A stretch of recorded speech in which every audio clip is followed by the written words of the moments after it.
Hello, welcome to Curious Awakenings with Em and Rama, where we wonder how magic and kindness connect. Today, Rama, we're going to talk about one of my favorite things. You? Me! Yeah! I love it. We talked about me last episode. This time we're going to talk about you. Yeah. Yeah. Yeah. Any questions you want to start by asking, or you want me to just dive in? No, I don't need questions. No Not too questions. Curious. I'm not feeling too curious. You're not feeling today. too curious today? No. What's the name of the show? All right. No, I'm feeling very curious. Okay. I'm very curious. Mm-hmm.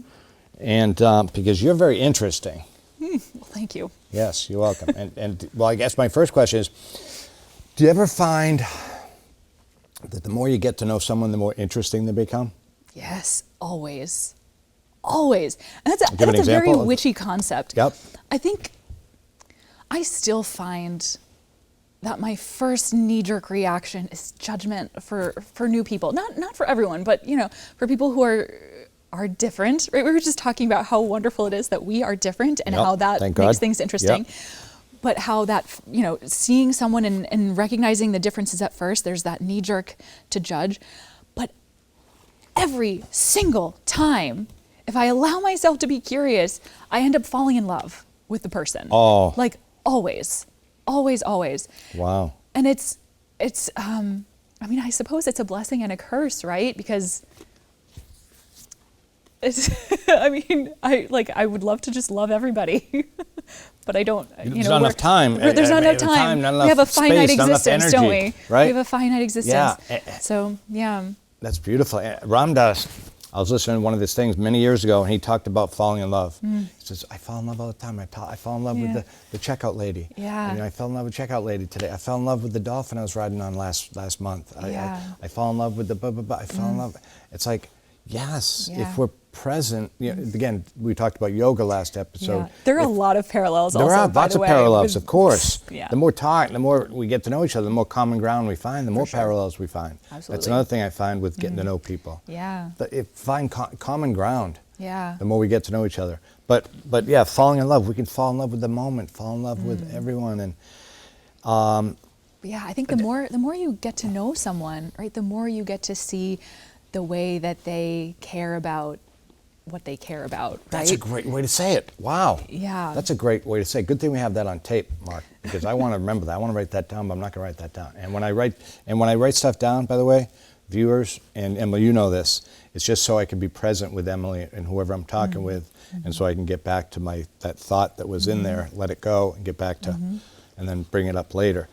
But another adjunct to that question I asked you, and you kind of alluding to it, do we find, first of all, let me ask you, on the judgment thing, is your judgment getting less and less, or is it still there and you're just gaining more awareness for it? Yeah, I think it's the latter. I don't know, perhaps there will be a moment, I think there will be a moment where it's not the first the overriding impulse. I'm hoping for where curiosity is the initial. And That's I think a good goal. Right? Yeah, and I think for a lot of people it's there.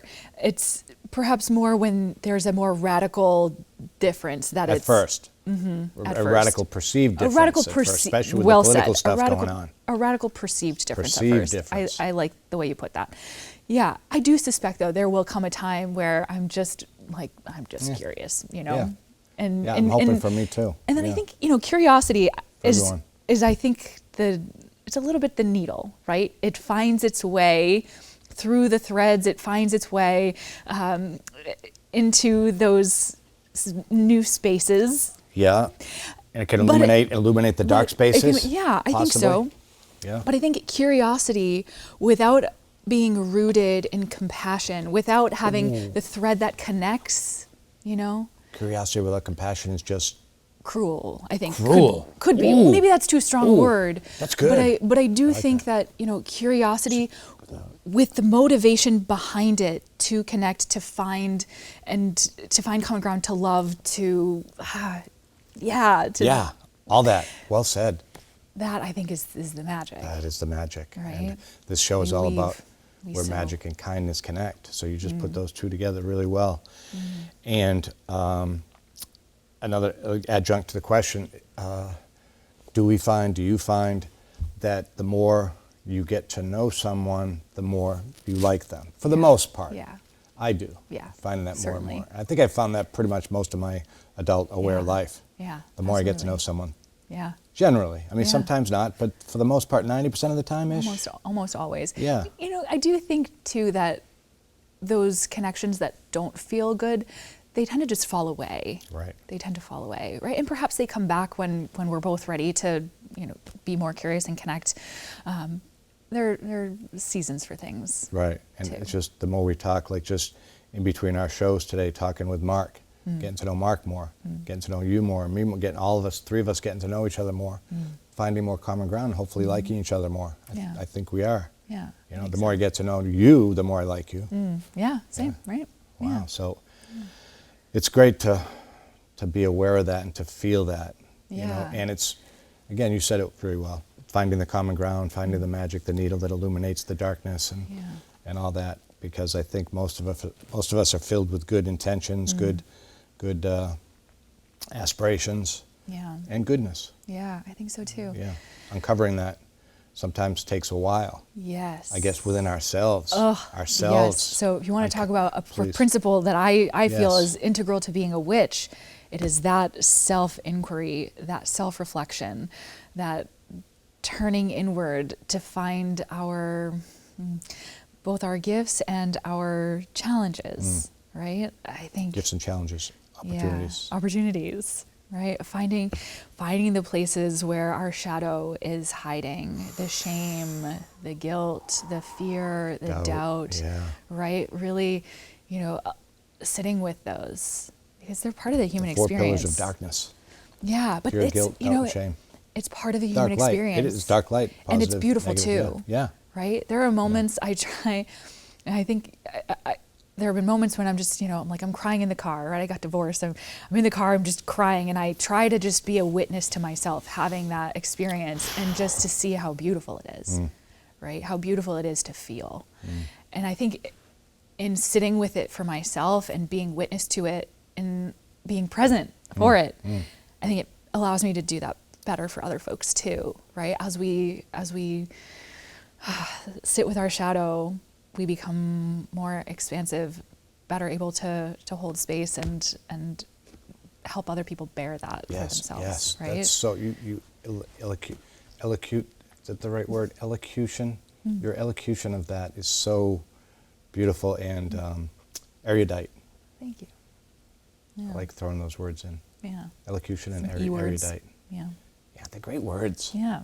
It's two of my favorite words, and I'm actually Well, starting to learn them I think- and use them in the proper vernacular. Vernacular is a great word, too. Yeah, I love that. A word about words, right? Yeah. And I think it's well said, because another principle that I adopt as a witch is that our words are spells. Our words are spells. Our words are spells.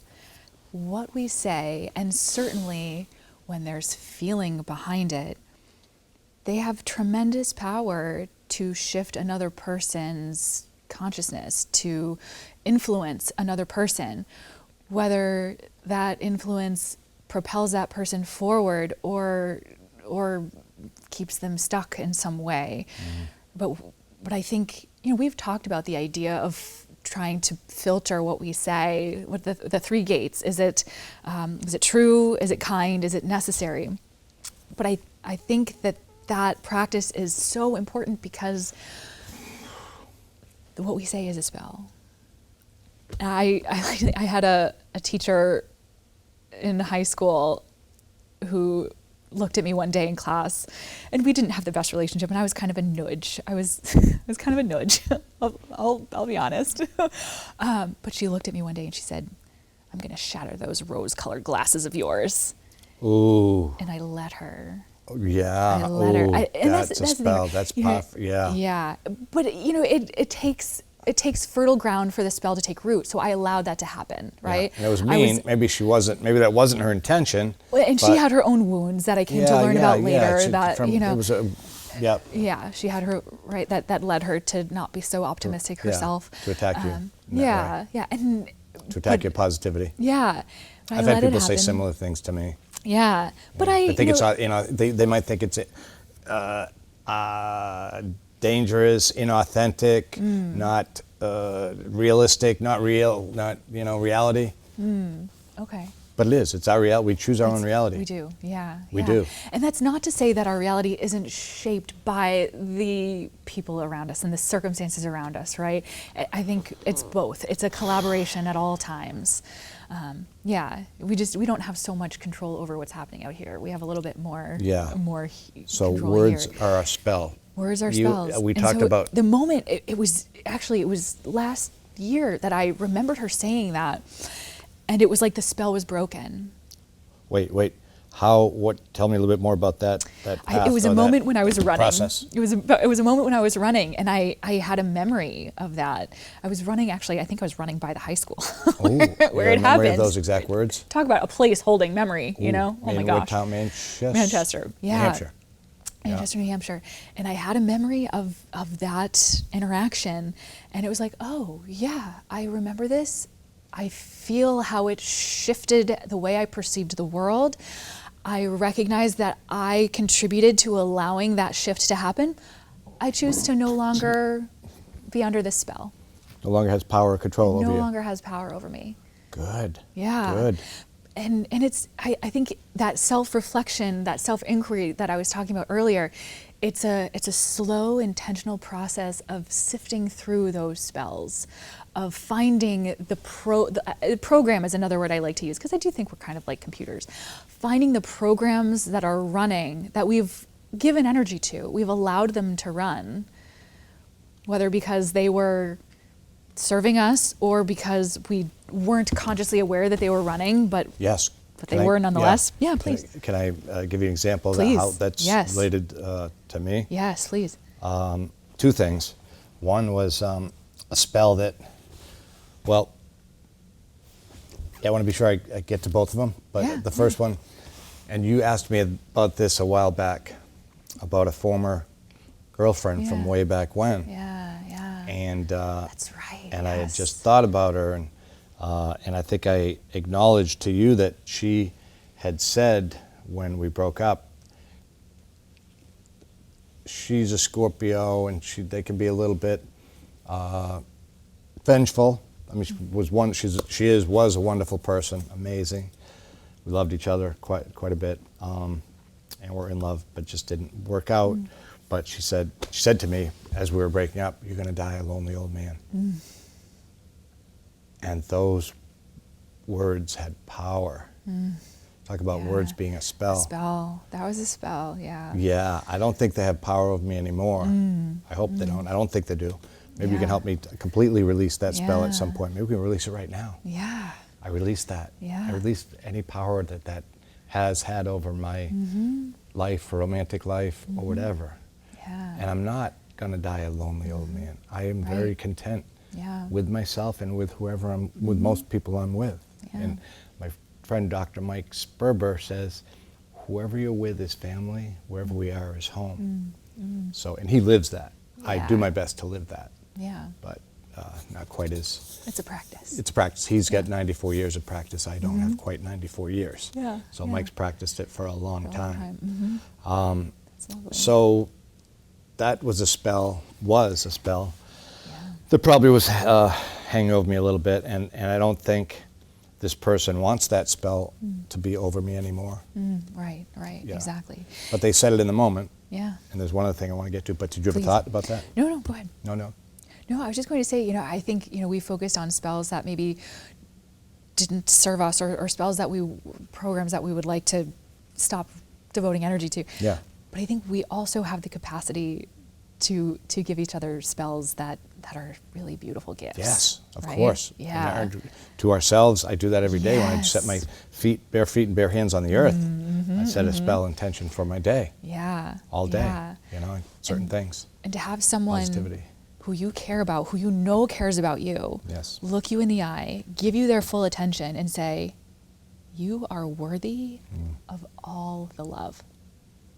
You are worthy of all the love. It's a powerful spell. That's Right? a powerful word. It's a powerful affirmation. So then, I think the next question is, Can I? please, yes. We go hold ahead. that thought? I'm gonna write that down. Next question. Emily, we'll get back to next question. Yeah. I don't want to forget this other thing because it's on that spells and things that we give power to. So, and we've talked about this on air and in person. Regrets. A couple of years ago, I had a lot of time during the pandemic, a lot of time on my hands that I had, was stewing and brewing and ruminating about regrets. Yeah. And I was giving myself a pass, a pat on the back, because I was feeling really good about not holding grudges. I come from a big family. Family's a great breeding ground for letting go of grudges. There's always going to be something we do wrong. I do wrong, they do wrong. We're going to keep holding their feet to the fire about it, keep relitigating it? No. I don't want to go there. I don't want to keep, just talking about it feels viscerally awful. I don't want to hold a grudge. So I had the realization that I'm good at letting go of grudges. Okay, great.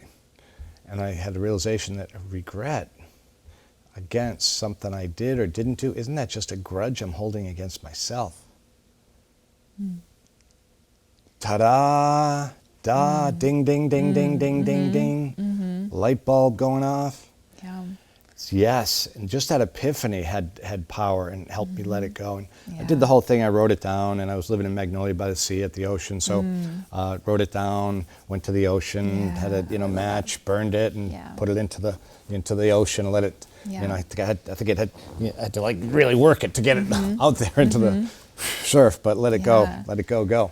And there's power in that process too. Oh, absolutely. But just the epiphany of realizing, regrets are just grudges I'm holding against myself. And if I'm so good at holding grudges, letting go of grudges, is that a Freudian slip? I hope not.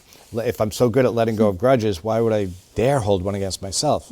It kind of goes with the whole thing when we've been in spaces where we're beating ourselves up or holding ourselves to too high an account. We say, if I talk to my friends that way, if I talk to my friends the way I'm talking to myself, I wouldn't have any friends.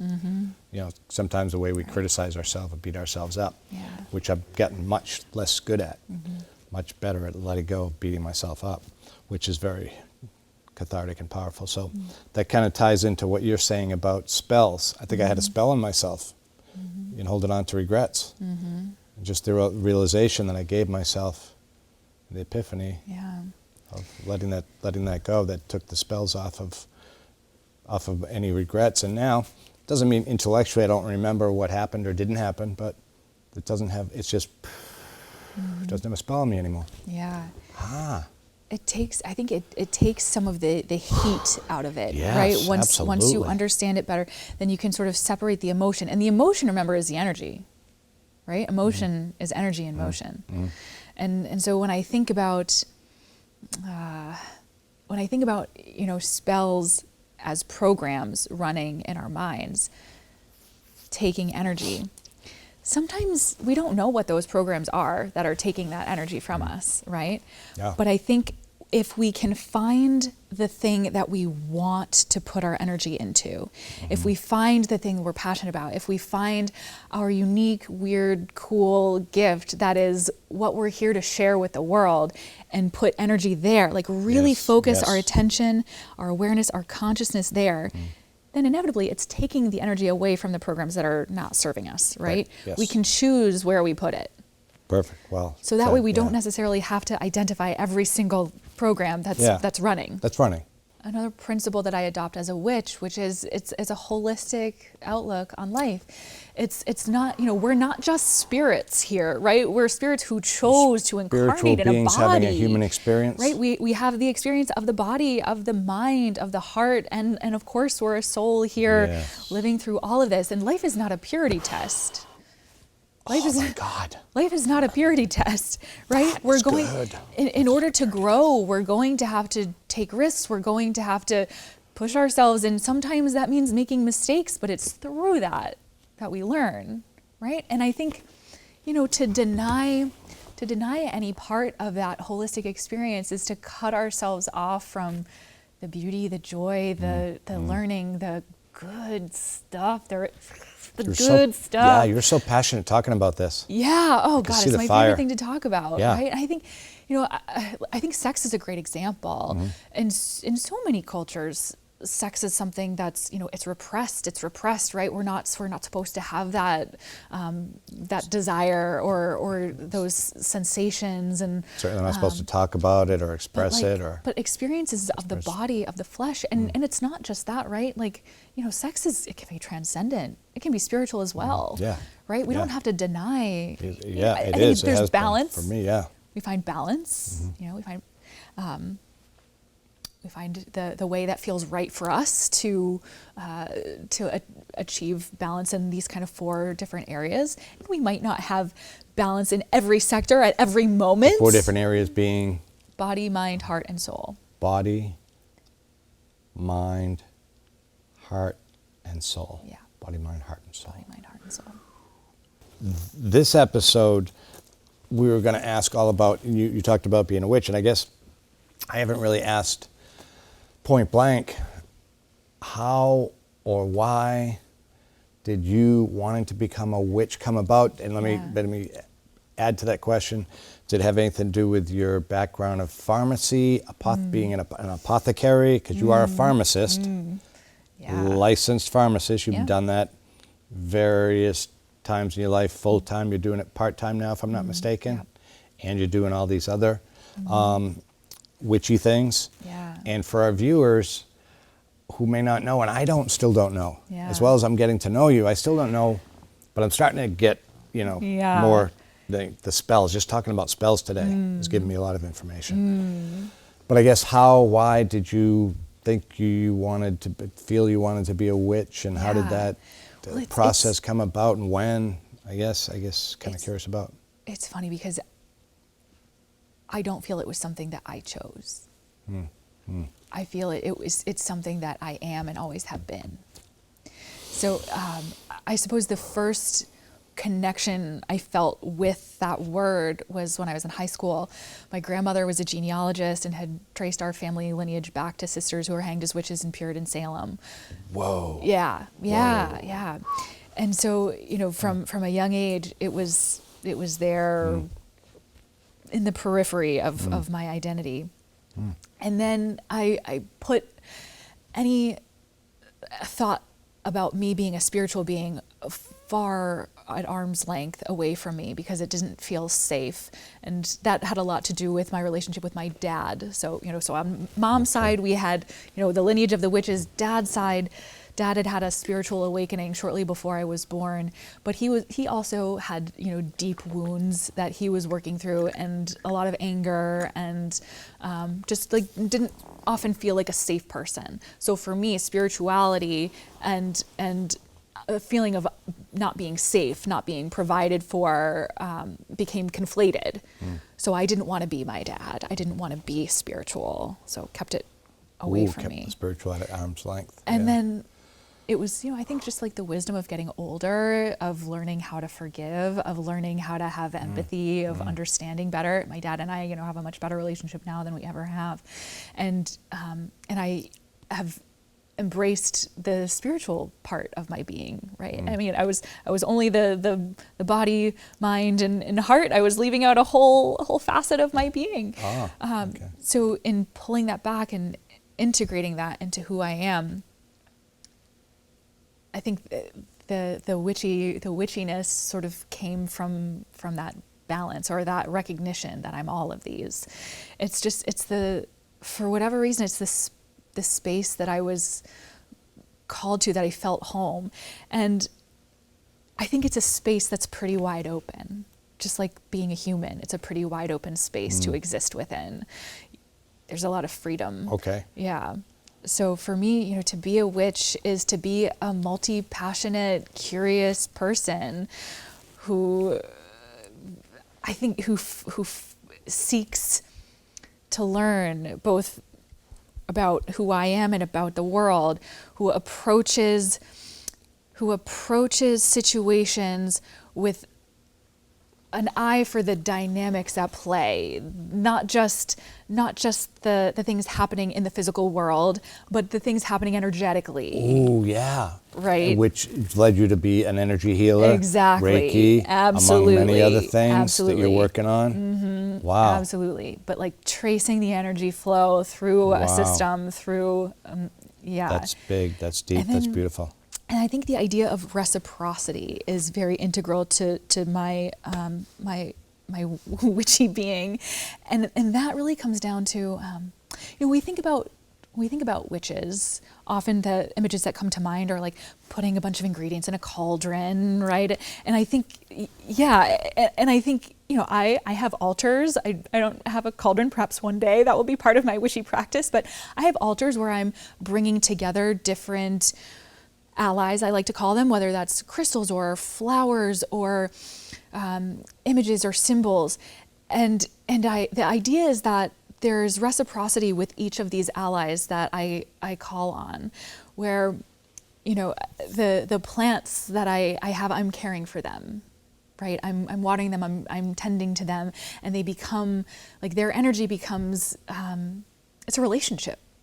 It's not like me extracting something to use. It's working together. It's, it's the crystals. It's like, how can I be curious about you? How can I learn about you the way I would learn about a person, and call on your energy and ask for your support in this spell, in this, in this altar, in the way I'm crafting my space in an external way. It's we think about witches in their gardens, growing the herbs that they'll use. We think about, the animals, right? My dog, in building a relationship with her, I can't tell you how much I've learned from her. But it's that reciprocity, that constant flow of love, of gratitude. Yeah. I think that's integral to my experience as a witch. Yeah. You said a lot there. I know. And it kind of answered a bunch of my questions. Really? Kind of, yeah. Like cauldron was one of my things. Questions. Yeah. Symbiosis, herbs. I guess it stimulates two follow-up questions. Number one, what are some of the other common misconceptions that people have of witches, and hesitancy or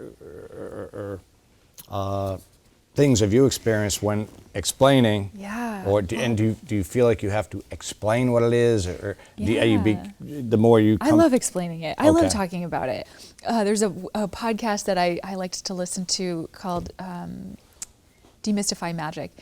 These two witchy women, they talk about this mantra that they'll say either internally or even outside to someone if they feel their boundaries are being crossed. They say, I have nothing to defend, I have nothing to prove, I am just a soul sharing. I love that. Could you say that again? Yes. Please? I have nothing to defend, I have nothing to prove, I am just a soul sharing. Beautiful. And I don't want to take anything away from anyone, right? This is the way I've chosen to live in the world. Yeah. And I so appreciate all the other myriad ways there are to live in the world. I think that's also an important part of being a witch, right? It's not a dogma. I'm not a missionary, right? This is what feels right for me. And again, I don't feel like I chose it. I feel like it chose me. Within the word witch, we've collectively ascribed power, right? So I think that's where fear comes from, right? People wouldn't be afraid of witches if they didn't think that there was something there, right? But I think for me to be a witch is not to have power, it's to be empowered. Right. I don't want to take anything from anyone. In fact, my goal is to help you feel free in whatever form that takes for you. Right. Right? There was a philosopher, and his name is escaping me right now, but he said, freedom is wanting what you want to want. Freedom, oh man. Wanting what you want to want. Freedom is wanting what you want to want. That's crazy cool. Wow. Yeah. Freedom. Could you say that one more time, please, for me, for you, for the viewers? Freedom is wanting what you want to want. Wanting what you want to want. I think that's a good way of Closing us out. leading us out, don't you think? Yeah. To be continued on this one to be as well? Continued. Yeah. Perhaps we could pose the question to our viewers. What is it that you want to want? Yes. What is it that you want to want?